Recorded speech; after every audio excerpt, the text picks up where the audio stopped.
Magandang umaga po mga kababayan at mga mahal po naming taga-subaybay. Nandito na naman si Just Vlog at maghahatid po sa inyo ng nagbabaga at nag-iinit na balita sa umagang ito. At ito nga ay meron tayong good news. Ano ba itong good news na to? Merong good news tayo na ipapaalam sa inyo. Lalo na po doon sa mga nag-aabang ng survey. Ito, kalalabas lang po ito kahapon, yung survey ito. At alam nyo po ba, mga kababayan at mga mahal po namin taga-subaybay, na pumasok sa survey sa top 12 si Congressman Marcoleta? Oo, para hindi tayo mahulog sa pagkakamali o para hindi tayo nanghuhula at para hindi tayo naghahatid lang ng kung ano-anong mga balita o kaya kuro-kuro opinion, panoorin natin ang balitang ito na ating hinalaw sa Net 25. Let's go! Isang buwan na bago ang May 12 election. Pumasok po sa top 12 sa bagong Pulse Asia Survey ang senatorial candidate na si Congressman Rodante Marcoleta. Habang tumaas din ng ilang porsyento ang survey result po ng ilang pong mga kandidato sa pagkasenador ng PDP laban. Erlo Bringa sa balita. Nakamit ni Representative Rodante Marcoleta ang 28.3% votes ng mga sinurvey. Subalit sa datos ng Pulse Asia, 74% naman ng mga sinurvey ang aware na tatakbo ito bilang senador. Kaya may panahon pa para malaman ng mga botante ang kanyang kandidatura. Kasama ni Marcoleta sa rank 12 sina Las Piñas Representative Camille Villar, 29% at dating Senator Bam Aquino na mayroong 28.6%. Nananatili namang nangunguna sa survey si Senator Bongo na merong 61.9%. Pangalawa si Erwin Tulfo na merong 51.1%. Habang ikatlo si Senator Ronald Bato de la Rosa na merong 48.7%. Pang-apat si dating Senate President Tito Soto na merong 44.2% votes mula sa respondents. Panlima si Senator Pia Cayetano na may 37.5%. Bong Revilla, 36.9%. Dating Senador Ping Lacson, 36%. Willie Revillame na may 35.7%.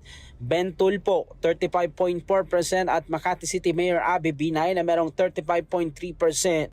Pang-anim si Senator Lito Lapid na merong 33.3%, sumunod si dating Senador Manny Pacquiao na merong 32% at ang pang-11 ang aktor na si Philip Salvador na merong 30.9%.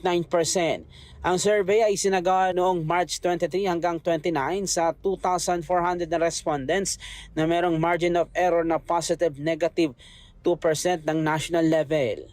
Nagkaroon din ng pag-angat sa latest survey ng Tangere ang ilang PDP laban senatorial candidate, kabilang si Marcoleta na umangat ng 4%. Kasama din sa nag-angatan sa survey sina Senator Christopher Bongo na umangat ng halos 2%. Senator Bato de la Rosa na umangat din ng halos 1%, habang si Philip Salvador bumaba naman ng halos kalahating porsyento sa survey. Nagkaroon din ng pagtaas sa survey ang ilan pang mga kandidato sa pagkasenador tulad ni Camille Villar at Senator Amy Marcos ng halos 1 hanggang 2%.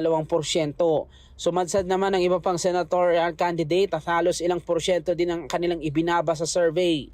Ayon sa survey firm na Tangere, nakaapekto sa pagbaba at pagtaas ng ibang senatorial candidate ay ang mga naging aktibidad ng mga ito at ilang mga news story patungkol sa mga nasabing kandidato. Nanatili pa rin sa parehong paraan ng survey ang naging basehan ng resulta, habang ang ilan may mga lugar sa bansa kung saan sila mas mataas sa ginawang survey.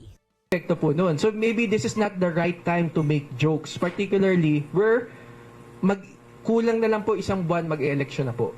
Erlo Bringas para sa Matadag Agila, matatag, matapat, matapat. So yun po mga kababayan yung bagong balita at bagong inilabas na survey ng Pulse Asia Survey. Inuulit po namin, ito po ay bagong labas na survey ng Pulse Asia Survey. At pumasok na po sa top 12 si Congressman Rodante Marcoleta. Mga kababayan, doon po sa isang survey firm na Tangere, doon tumaas pa lalo yung kanyang porsyento ng 4% o 4%. Mas mataas pa ang itinaas niya kaysa kay Senador Bongo. Ito'y sa survey lang ng mga ilang mga tao lang. Doon sa Pulse Asia nga po, sabi kanina, 74% lang ang sinurvey. Okay? Deserve naman talaga ni Congressman Marcoleta na tumaas ang survey, mga kababayan, sapagkat masipag naman talaga. Kung titignan ninyo yung kanyang activities, kung nandun lang kayo at nakalike, nakasubscribe sa kanyang channel at sa kanyang Facebook page, makikita nyo ron, kahit saan siya magpunta, napakarami naman talagang tao, mga Pilipino, ang laging sumusuporta sa kanya. Makikita nyo po ron. Kaya ilike nyo po yung kanyang Facebook page para makita nyo yung kanyang mga activity. Napakasipag naman talaga. At hindi lang yan.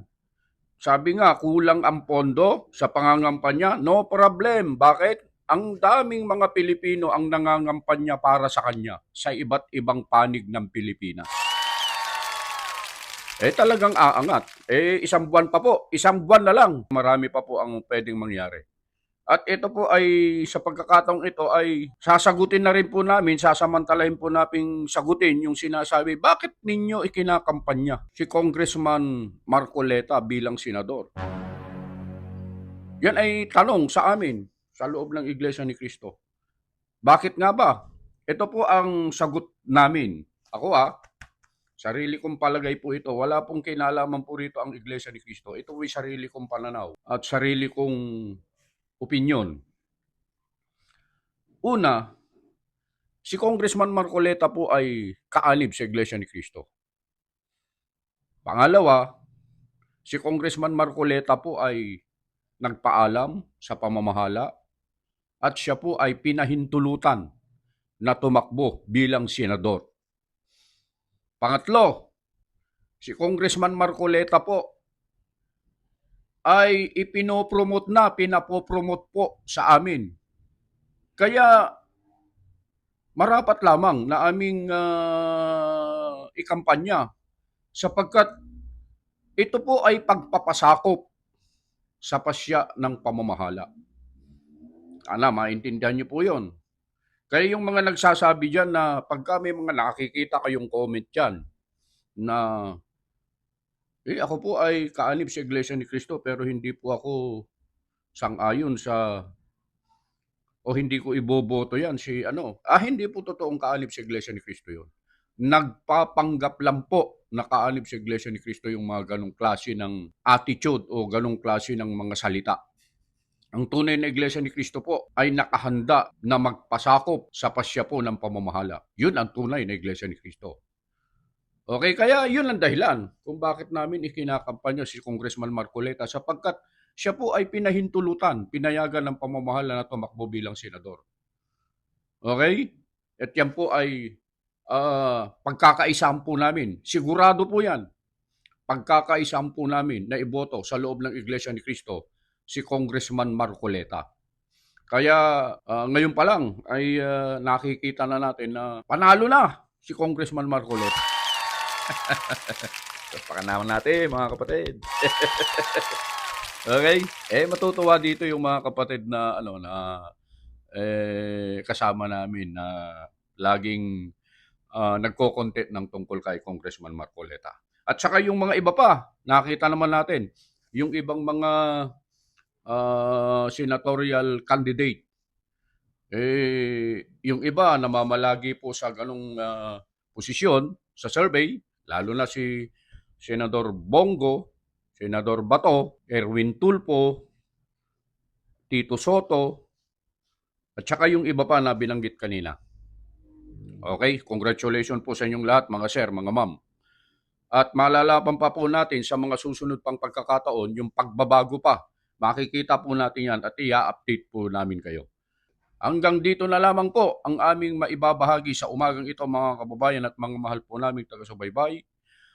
At muli po, bumabati po kami sa inyo ng isang magandang umaga saan man po kayong lugar naroroon, saan man po kayong panig ng daigdig naroroon. Lagi po kayong mag-iingat sa inyong paggawa.